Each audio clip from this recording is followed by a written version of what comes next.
Okay, this is a book review, and it's about this book right here, The Politically Incorrect Guide to Western Civilization. It's written by Anthony Esolen. And, Anthony Esolen, I think he's basically a good guy. He is a Catholic scholar. He has a PhD in Renaissance literature. He taught the history of Western civilization for 27 years at a Providence University. He got in trouble, though, when he started criticizing the concept of diversity. Like, he would say, why can't a book from Spain written a couple hundred years ago be considered diverse versus insisting on somebody, from a Spanish language descent or something. I don't know. I don't know all the details of it, but that he ended up having to leave Providence University. He's Italian American. He's fluent in Italian. He translated Dante's Divine Comedy into English. He says things like, we need more patriarchy, not less. So he's basically right about a lot of things. I think, though, for a guy who taught 27 years of Western Civ, I was disappointed in the book because, a good writing comes down strong on some key points and connects everything. Whereas this book was like, he's like an Erasmus, kind of wimpy points all over the place, not a clear-cut flow of ideas. So basically, I like him. I think he's a good guy, but he's not as much interest or fun as he could be. I read through the whole book. I was bored, but I still, it didn't inspire me as much as it could. He does have some good quotes. I'll share those with you. He says, I have come to see that the winning side of the cultural conflicts has no interest in the rational conversation about the issues of our time. They have nothing to gain from it. Their aim was never rational coherence or a concern for the common good.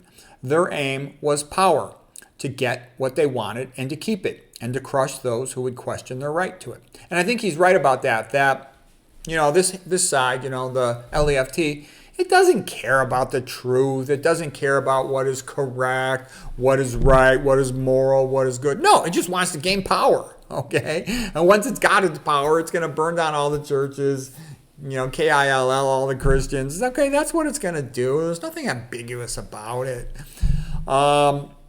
He says, we still love to build in the style of ancient Greek architecture. Oh yeah, here's the cover of the book if you want to see what the book looks like. He says, it has been a demolition project. Political correctness is a project of destruction. Political correctness at its heart is the effort to dissolve the foundation on which America and European culture has been built. It has been a demolition project to undermine Western civilization. Multiculturalism has nothing to do with the genuine love for the natives of the Australian outback or the monks of Tibet. It is an effort to crowd out our own cultural traditions. Radical secularization in the name of separation of church and state aims to burn our religious roots. And he's right about that too. Because I was at Stanford and Western civilization was a required class, 5 credits the entire year. It was a lot of work. But I liked it. It was my favorite class ever at Stanford. And then, a couple years later, Jesse Jackson came along and said, hey ho, Western Civ has got to go. That it was racist to teach Western civilization in a Western country. It's ridiculous, okay? It makes you smarter to be able to speak from the perspective of the ancient Greeks, the ancient Romans, the Renaissance in Italy, as well as the rest of Europe, the Victorian Renaissance, the Catholic Revival. Those are high water marks in the history of the world. And to know about them gives you a lot more creative thoughts. Most of the great creative art, it comes from Christianity. And Esolen says it. He says the glories of Europe come from Christianity. Everybody knows. If you take Christianity away from Europe, what is it? It's not much better than New Zealand, okay? That's what makes it great and unique. Let's be honest, okay? All right, he says, a few things like about Athens. Athens' culture was simply superior. If you study the ancient world, there's nothing remotely close to the ancient Greeks in Athens. And the rest of Greek was nothing compared to Athens. The Spartans were kind of a bunch of thugs, okay? And the hero of the ancient Greeks outside of Athens was, Hercules, just a tough guy. Athens had a lot more nuance, sophistication, and interesting things about it. Philosophy was born in a men's club. Yep. Patriarchy works. Yep. Okay, the legacy Athens left us in government, science, art, philosophy, literature, math, history, free speech, rhetoric, astronomy, geography, military tactics, music notation, the octave scale, medicine, Olympic Games. Basically, most of the great stuff in the world comes from the ancient Greeks, other than the modern electrical technology and stuff. The ancient Greeks were just way ahead of anybody else in the ancient world. And then the Romans, sort of spread Greek culture, which is a good thing. But the Romans, they made their aqueducts, their Colosseum, their roads, the Pantheon. But in general, the Romans were kind of like Eastern, kind of thuggish, collectivist. Edith Hamilton's written about that extensively. Okay, now he did tell a few good stories. I'm glad he at least hit a couple high points. Okay, so here, let me get myself out of the way here. This is the story of Mucius, the Roman, back in the days of the Roman Republic, when they were fighting against the Etruscans. This is Lars Porsena, the king of the Etruscans. And Rome was not that strong back in those days. They were very brave and fierce and patriotic, but they really didn't have that great an army. They didn't have their great generals yet. And they told inspiring stories about their ancestors to inspire the young people. And this was a famous story about how Mucius, a Roman soldier, had snuck into the camp of the Etruscans to try to capture their king, Lars Porsena, and he accidentally bumped off some other guy, okay? And then Lars Porsena had him brought before him, and he's like, well, tell me who you are. And Mucius said, and so this is to Lars Porsena, king of the Etruscans, I am a Roman citizen. Men call me Mucius. I am your enemy, and as your enemy I would have slain you. I can die as resolutely as I could kill. Both to do and to endure valiantly is the Roman way. Nor am I the only one to carry this resolution against you. Behind me is a long line of men who are seeking the same honor.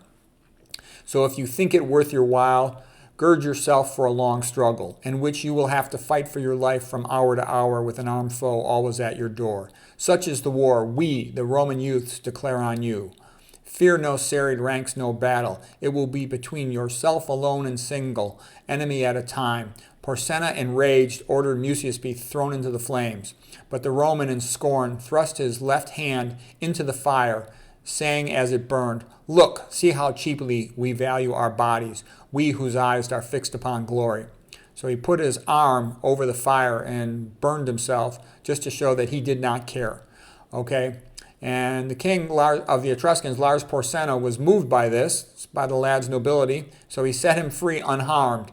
And ever after he was returned to Rome freely, the Romans honored him by giving him a nickname, Scaviola, which means lefty, and that became the family's last name and one of the most honored last names in all of Rome. And all young boys were taught this up until at least 1900. Every young guy you would talk to would know this story. But nowadays, almost no one knows the paintings by Matthias Strom. Sort of the idea of this heroism of a young man. So anyways, that's the kind of stories people were told. And he didn't even talk about Horatius at the bridge, which is the other corresponding story of the Roman Republic and its battles against Lars Porsena and the Etruscans. But those are stories people should know. People should know about heroic men of the past, okay? All right, a couple of quotes from Esolen. Europe's glories come from the church. He points out that St. Paul had said the Lord wants sons, not slaves. Unlike communism, communism wants slaves, and most people are too stupid to realize that, so it looks like it might happen, hopefully not. Tertullian, the Christian theologian from North Africa, he said, what has Athens to do with Jerusalem? What concord is there between the academy and the church? What is there between heretics and Christians? Okay. And I would say, getting back to it, I believe you have to have Christian ethics if you want top-notch science, medicine, and everything else, because you need something that says do the right thing above the influence of money. Because there's always a lot more money in doing the wrong thing than there is in doing the right thing. It's just the way it is. And that's why parents are better for a child than any formal authority, because the parents love the kid, whereas the authority don't care about the kid. It's just like livestock. Okay, a quote or two from Christopher Dawson. He quotes Christopher Dawson in the book. Christopher Dawson says, it is Christian culture that has created Western man and the Western way of life. Christian doctrine gives a new value to human nature, to human history, and to human life, which was not to be found in the other great Oriental religions. Basically, Christianity brought forgiveness and kindness and love. Most of the other old religions were not religions. They were just philosophies, or they were brutal. The Romans were pretty brutal, okay? The man who is fond of books is usually a man of lofty thought and of elevated opinions. Okay, continuing with Christopher Dawson. It is the Christian tradition that is the most fundamental element in Western culture. It lies at the base not only of Western religion, but also of Western morals and Western social idealism. Yeah, basically man's created in the image of God, therefore he's intrinsically valuable. He's not just a talking ape. He's something part divine and special, deserving of natural rights. Okay, Christopher Dawson continues. It is the religious impulse which unifies a society and a culture. A society which has lost its religion will lose its culture. You hear that? A society which loses its religion will lose its culture. Yeah, if you turn your back on God, God turns his back on you. The Old Testament shows that. When a civilization turns its back on God, it gets crushed. And that's what's happening to the West right now. So it's either going to regain its faith and appreciation for God and Christianity, or it's going to be further, stomped on and ground into the ground. Okay, every society rests in the last resort on the recognition of common principles and common ideals. And if it makes no moral or spiritual appeal to the loyalty of its members, it must inevitably fall to pieces. The modern dilemma is essentially a spiritual one, and every one of its main aspects, moral, political, and scientific, brings us back to the need of a religious solution. Yep, it's like, Toynbee, the historian, had said, the brotherhood of man depends on accepting the fatherhood of God. And if you don't have that, then you don't have cohesion, and everything's going to be controlled by force. Okay, lots of things come from the West, subsequent to the ancient Greeks, of course. The modern music, out of the Gregorian chant, then Guido of Arezzo, who invented modern Western musical notation. Capitalism comes from the Catholic Church and its businesses in the West, which led to the Austrian economists. And, capitalism's where it's at. That's where prosperity comes from. Everybody who studied economics knows that. Ayn Rand will tell you that. Milton Friedman will tell you. Anybody who knows economics. Artisans unite into guilds to secure business and to train the young. The university comes into being. Yeah, it was invented by the Catholic Church, the university through the cathedrals. The fall of Constantinople in 1453 was a big event, and they brought their books and language skills to the West. Okay, here's a painting of the Ottoman Turks putting the city of Constantinople under siege, and they finally conquered it. The different thing by this point was that they now had cannon and cannonball with gunpowder, so they were able to blow holes into the wall of the Constantinople and conquer it. Okay, they totally outnumbered the people of Constantinople. Fleeing scholars, many of them made it to Italy, and they brought all their books about ancient Greece and ancient Rome. So that led to a big increase in scholarship there, and that was a big component of leading up to the Italian Renaissance. Some people even say the fall of Constantinople was the end of the Middle Ages and the beginning of the Renaissance. Other people will date the Renaissance as having begun earlier with people like Petrarch and Thomas Aquinas. He did mention Esolen in his book, a couple other good stories. I like this one here. It's about the vision of St. Jerome. He's the scholar who translated the Bible from Greek into Latin, the Vulgate, okay, the Latin Bible that was used by the church for over 1,000 years. And one vision of St. Jerome, he was a big fan of Cicero. He was a rhetorician, and he had this vision that angels were mad at him and they were whipping him because they said to him, "You are not a Christian, you are a Ciceronian." So Cicero was the most articulate, eloquent, greatest orator of all the ancient Romans. He was the greatest of all Romans, was Cicero. If you only study one person from ancient Rome, study Cicero and it'll connect you to almost everything. Okay, here is another story he talked about in the book. This is Pope Gregory the Great, Pope Gregory I, in around 590 AD, seeing children from England who were being sold in a slave market in Rome. He said, "Where are these children from?" And he was told by the slave dealer, "They are Angles," as in Anglo-Saxons. And he said, Pope Gregory said, "No, they are angels." And he said, "You know what, we really got to be sending more missionaries out." So he said, "Let's send a bunch of missionaries to Christianize England, the Anglo-Saxon." And he did. And Esolen points out there's no other religion that does this, sends its holy men into foreign lands to help the people. Most places are so poor they can't even take care of their own poor. Whereas, this is something that's very characteristic of Christianity, to go and evangelize, to send missionaries. And that's a good thing. Okay, here is like a wandering band of minstrels, and actually there were often much bigger groups than this. This is obviously just a small three-man band, but I just had this picture convenient. what was this all about? Was he talked about theater and drama, in that these traveling minstrels would go on and they would put on shows to teach the people. This is by Cesare Dete, a nice artist there. They would put on shows to teach the people the story of Christianity, because most people were illiterate, and this was a way for them to learn. And it built into bigger and bigger drama and plays, and led, of course, to things like Shakespeare and fixed theaters. So it's a reminder, sort of a renewal of the ancient Greeks who had theater. Okay, a good way to view. We look at how the ancient Rome sort of took the culture from the ancient Greeks, and in a sense, USA is to Europe what Rome was to ancient Greece. Okay, we take a lot of our culture from Europe. Another thing Esolen points out, the monks and the Christians did a lot of technology. They developed these water wheels bigger than this and more important than this. Here's a painting by Rustic Mill Farm by Albert Bierstadt. And then, the monks did the metallurgy, all kinds of farming improvements. Okay.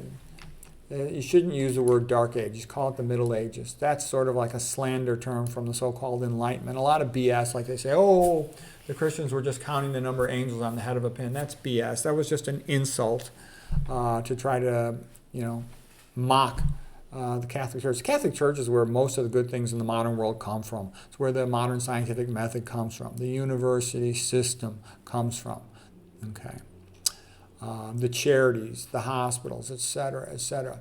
The Romans had lots of slave labor. Esolen points this out, that they never had a industrial revolution because, you got all these cheap slaves in Rome, so there was no motivation to innovate with the water wheels and other things. Okay, the Middle Age was much more motivated to innovate, limited resources. Okay, so here's another painting, Mill on the Mountain River by Guido Hampi. All right, and that's basically all I've got. So do I think the book is worth reading? No, I don't. I think it's just too jumpy all over the place. It has a couple high points, and I do think Esolen's a good guy, but he doesn't put it all together as well as he should have, especially for a guy who taught this for 27 years. It's like, please, you could do better than that. Do I think he's a good guy? Yeah. Do I think he means well? Yeah. His heart's in the right place? Yes. Does he know a lot? Yes, he does. But I just don't think it looks to me like he wrote this book too fast. He wasn't careful with it. There's almost zero illustrations, and it could have been so much better. Maybe I should write this book. I would make it so much better, 100 times better. But anyways, there's much better books out there. I think Rodney Stark does a much better job of, telling the story of Christian civilization, and the Tom Woods book was much better as well.